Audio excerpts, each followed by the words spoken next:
For the advocacy event, I decided to focus on children's mental health services in public schools. More specifically, I selected the Center School District, which is located in Kansas City, Missouri. The issue of children's mental health prevails as a nationwide concern. Several nationally based studies found that 1 out of every 5 children is diagnosed with a mental disorder from the ages of 13 to 18.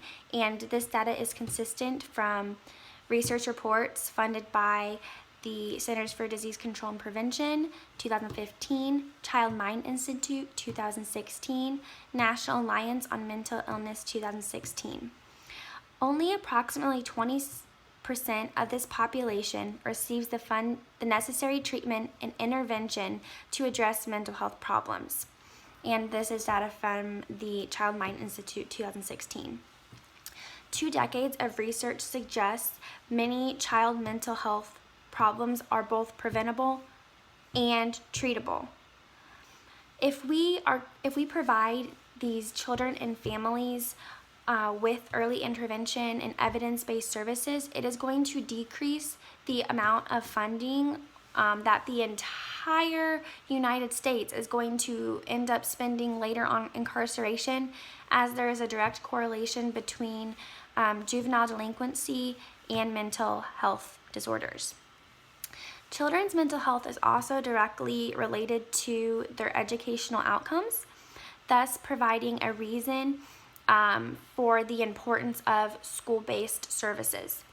A study funded by the National Alliance on Mental Illness, 2016, found mental health disorders affect the student's ability to learn and function in the school environment. To specify, 37% of children with a mental health condition, age 14 and older, drop out of school. These individuals are 63 times more likely to commit a federal offense than their 4-year college graduate counterparts. And this is also data found by the National Alliance on Mental Illness, 2016. This problem is not only affecting the individual, it's affecting the families as well.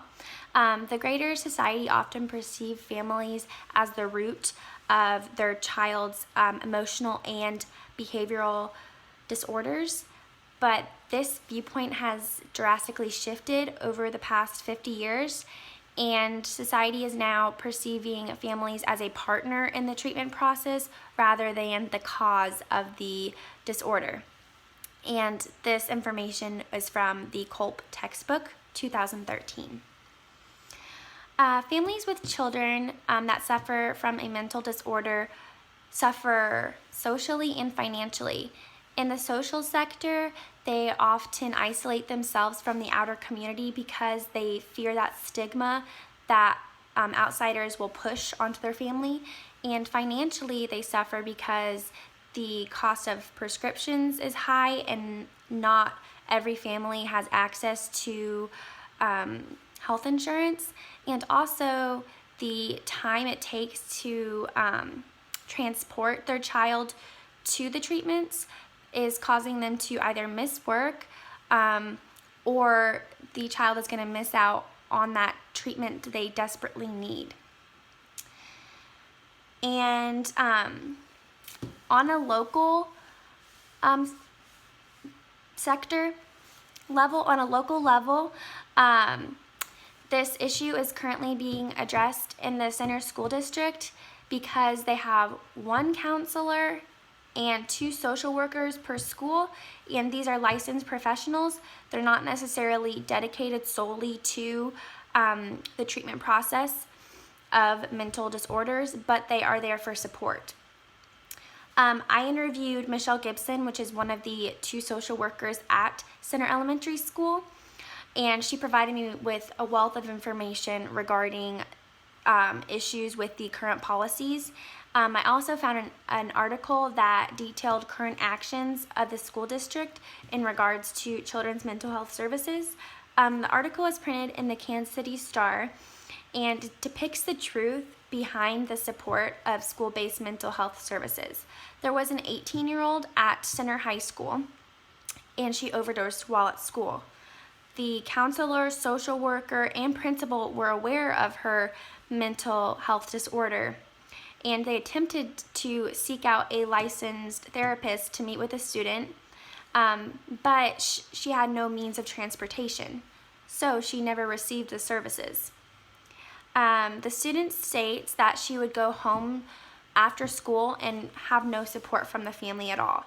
Her mom worked a job. She was a single mother, and her father was killed when she was 7.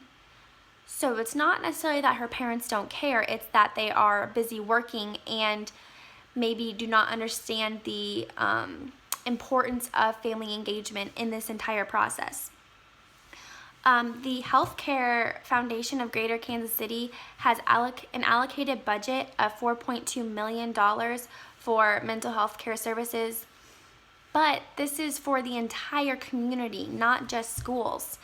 And they are filing through requests from the schools and community that triple this number that they actually have. Michelle Gibson shared her concern with the issue. She stated that bringing in canned goods or hosting a clothing drive is not the same as funding children's mental health services.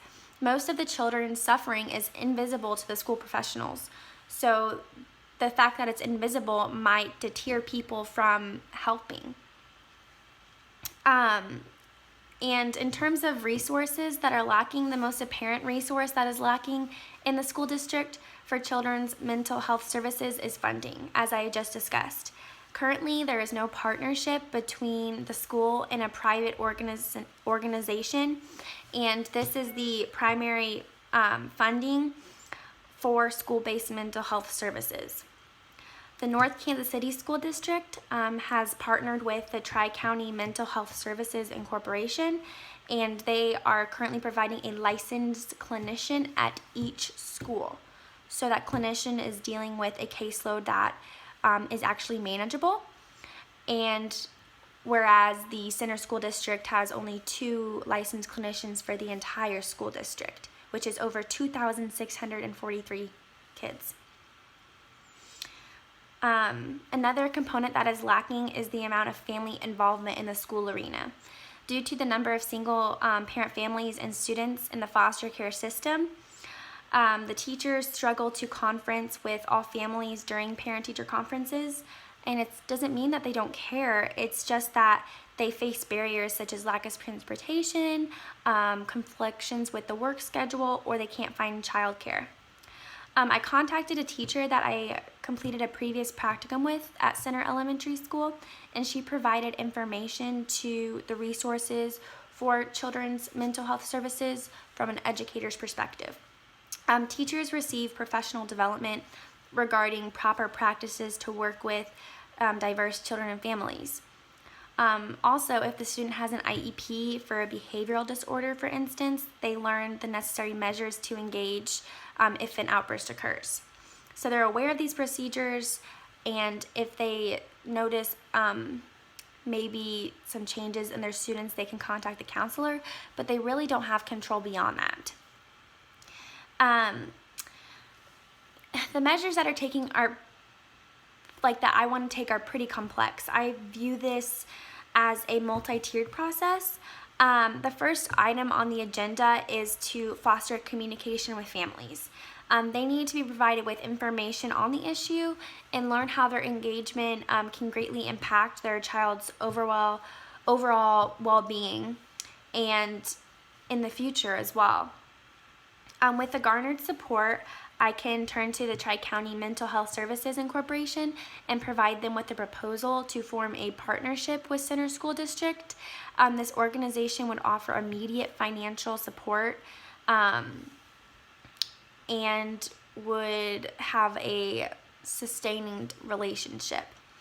The most ambitious measure that I want to take is the allocation of funds for the entire public school system across the United States. I know this is a really big goal to accomplish, but I think I can do it with collaboration with the school district and the families. and I ideally want to see the Mental Health in Schools Act of 2017 be passed because of the values and the goals it has. It has 3 provisions, which to revise and increase funding for and expand the scope of the current policies so that a more comprehensive mental health services and supports are provided, to offer comprehensive staff development for school and community personnel working within the school, provide comprehensive training for children with mental disorders, for parents, siblings, and other family members. And it's going to provide $200,000 grants up to $1 million apiece. So my target audience for this specific event, not for my entire plan, but for this specific event, is intended for families and children who attend a school in Center School District. Whereas my entire plan envelops professionals such as teachers, counselors, psychiatrists, principals, the Tri-County Mental Health Services Incorporation, and even legislators. The population or the district I chose was selected due to its geographical location. Center School District is situated near the inner city of Kansas City, which is a primarily underserved area. In Center Elementary School, for example, 88% of the 273 students receive a free and reduced lunch. The population is racially and ethnically diverse. 82.7% of the population identifies as African American, 7.6 Caucasian, 6.7 multiracial, and 3% Hispanic, and 0.6% other. And I found this data from the DESE's website. And the funds that are provided to the school are allocated from taxes, and this is an area that is on the lower end of the socioeconomic scale, so they don't have the types of, services or tools to learn that schools in a higher socioeconomic level have. And so the best approaches to share this information with my audience is I want to take a strategic frame analysis, which Culp had suggested, as opposed to just blurting out information. This is going to educate the public on the more lasting social and public policy issues instead of the individual. So it's kind of giving the information as to how it affects the whole society instead of just how it affects their child. And I'm going to discuss the specific message points later on in this presentation. To share information with the target audience, I am going to employ a face-to-face communication at the local YMCA. And I chose this location because a vast majority of students in Center School District attend an after-school program at the YMCA. And so if a student qualifies for a free and reduced lunch, they have their tuition at the YMCA covered. And as I pointed out, 88% of the school population receives a free and reduced lunch. I elected not to host this event at the school because of the knowledge in regards to the lack of family involvement in parent-teacher conferences. The YMCA is in a location that is easily accessible by public transportation. The school is not. Also, that I don't want to maybe just send out an email because not every family is going to have access to technology, so I would prefer that face-to-face communication, and also I can get to know them better as they can get to know me better too in my mission and my goals. And as I advance throughout the plan, I'm going to use emails to contact the teachers, principals, etc., and letters to contact legislators, also phone interviews, etc. So my measurable objectives, I have 4. The first one is to distribute informational flyers to at least 50 families that have a child who attends the YMCA after-school program. The flyer is going to detail a strategic frame analysis of children's mental health. Within 2 weeks, I'm going to acquire a collaborative relationship with at least 10 families in the Center School District. It's going to provide me with more authentic perspectives on the issue and garner attention from the school and Tri-County Mental Health Services.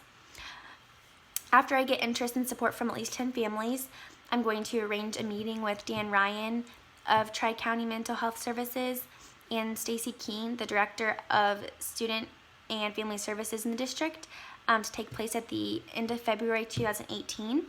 I'm going to provide them with information on how the district is lacking with children's mental health services and my kind of plan to improve this. And then I'm going to address this issue on a national scale to have sustained funding for Center School District, because Tri-County Mental Health Services may only have enough funds for maybe 1 year, and I want a sustained funding so I can reach this, take this to a national level and possibly achieve this goal. I'm going to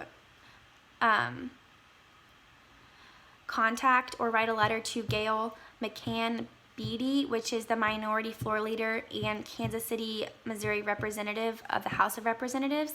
And this letter is going to be sent, or she will receive it by the end of the 15th Congress, which is January 3rd, 2019.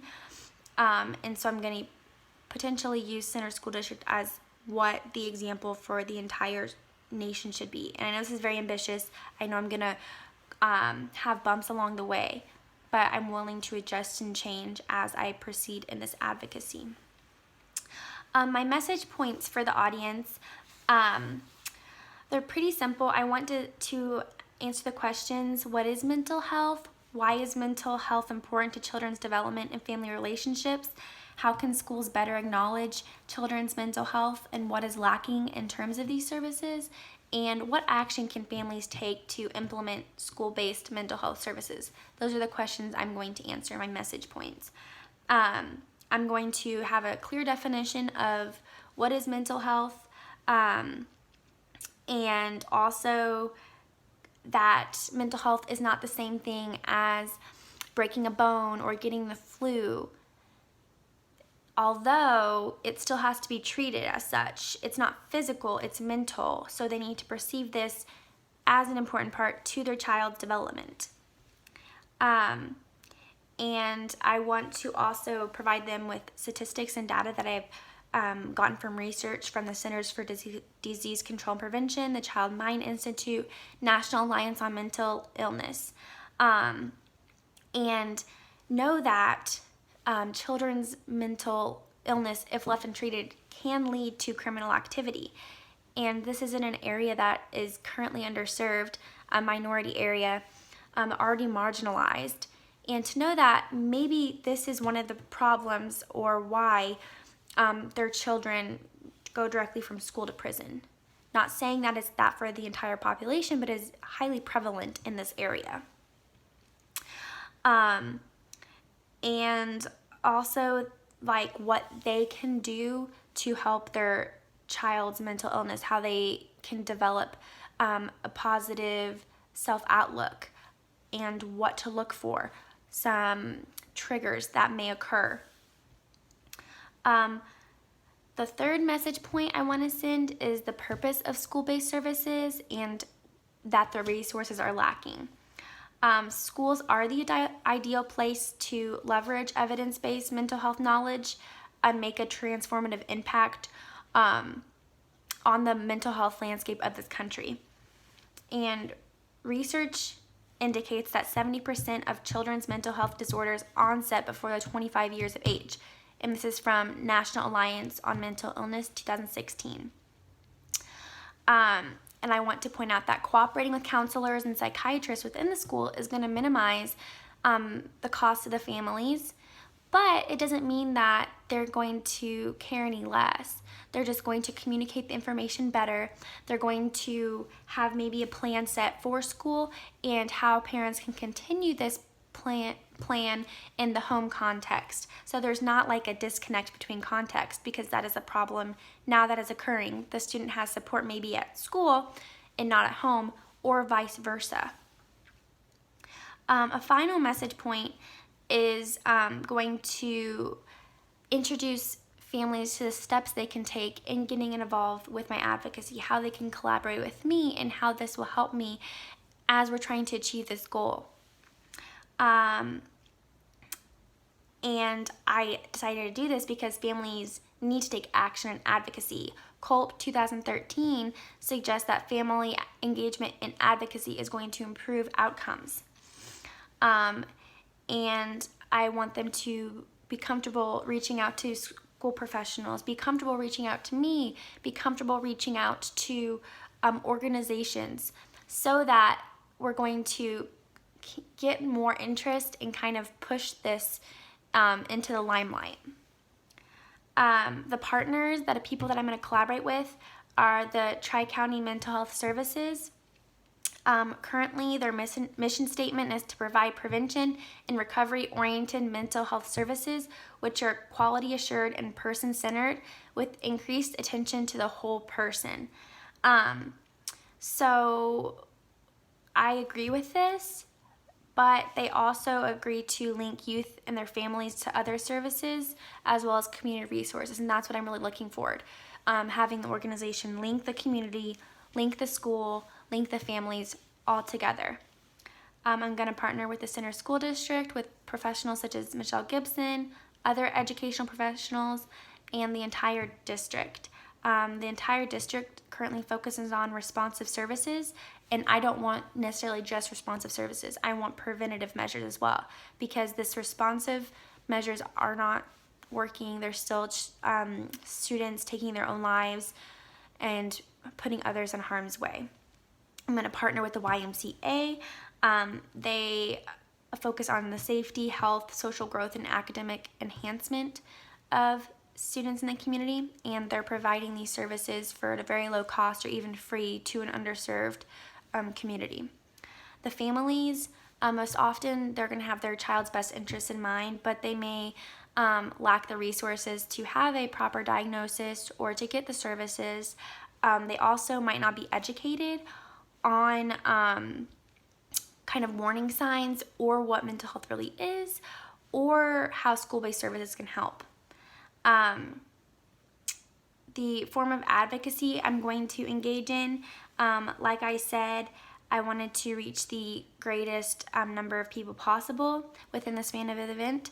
So I put a booth in the YMCA, and I put a big sign there saying why children's mental health matters. And I selected a time from 5 to 6 because that is when the majority of parents pick up their children. I had flyers listed out, which were pretty much like infographics for my message points, to deliver my message points in a nonverbal way. Families either approached me, which I found that in the first half of the event they approached me, whereas the second half of the event I had to approach them.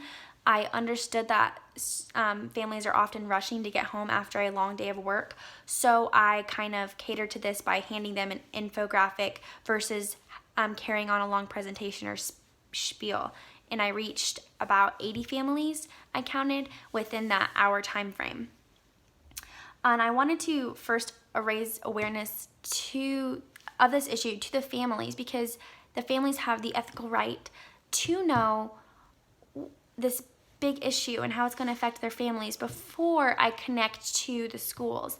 I thought, this was my thinking, is that I thought, if I can garner that family interest, I can also have their perspectives, maybe some of their advice, and having them involved in the advocacy, it's going to benefit them in the long run, because they're going to see those policies implemented, and it's going to directly impact them in a positive way instead of reaching out to them later in the process. In regards to meeting my objectives, I wanted to, raise awareness on the issue first of all, and I achieved this objective. But I haven't met the other 4 objectives, and also only one of the first objective was met. I only had 2 families reach out to me, and not 10 as I had identified, so only 2 but I'm hoping that I can get more, and I'm going to make those adjustments and reach out to the school this time and kind of, since they already have that established relationship with families, and kind of get their support this way. In regards to kind of revisions I would make or suggestions, for revisions, I would maybe have it at a school. I know I said I wanted it at a location that was easily accessible to parents, but I'm also leaving out families that don't have a child that attends YMCA. So maybe next time I'd reach out to the greater population. For suggestions for other advocates, I think I focused more on the what instead of the how of advocacy. I directed too much effort in gathering information such as data and statistics, and not enough attention to how I was going to deliver this. I don't think I delivered it in the most effective way, but that's okay. It's great about advocacy, is that we can reflect on our mistakes and make improvements and adjustments in the long run. I want other advocates to acknowledge the impacts on different family structures. So if you're going to make a policy, there's different definitions of family. There's foster families, there's single parent families, there's families that have parents of the same gender. It's all different types of families, and you need to acknowledge all these types. Otherwise, one family structure is going to be marginalized. And I want them to realize that you're not always going to win advocacy. I didn't win this time. It's a long process. Stay motivated. Remember why you're doing it. And kind of just think about that great impact that it's going to have on families when you're finished. And in light of these challenges, I face challenges, and I'm going to face challenges, especially if I want to continue this on a national scale. And I want them to remember the culture of diversity, becoming aware that not everybody is going to have the same perspective as you on the issue. So I thought that school-based services are the best, whereas other advocates see that only in-home treatments. This should not be carried on to the school arena. So accept those in perspectives, take it with a grain of salt, and that advocacy is a never-ending process. New policies are going to continue to emerge, and they're going to have discrepancies, and you're going to have to adjust in such a way. Oh my gosh, I know this was way over 10 minutes, but I was just really passionate about my issue, and really, really happy that I had the opportunity to reach out to the community and kind of foster those relationships. So thank you for this opportunity. It was great, and I will attach a script of my presentation, so if you want to follow along and check my citations, they'll be there for you to do so.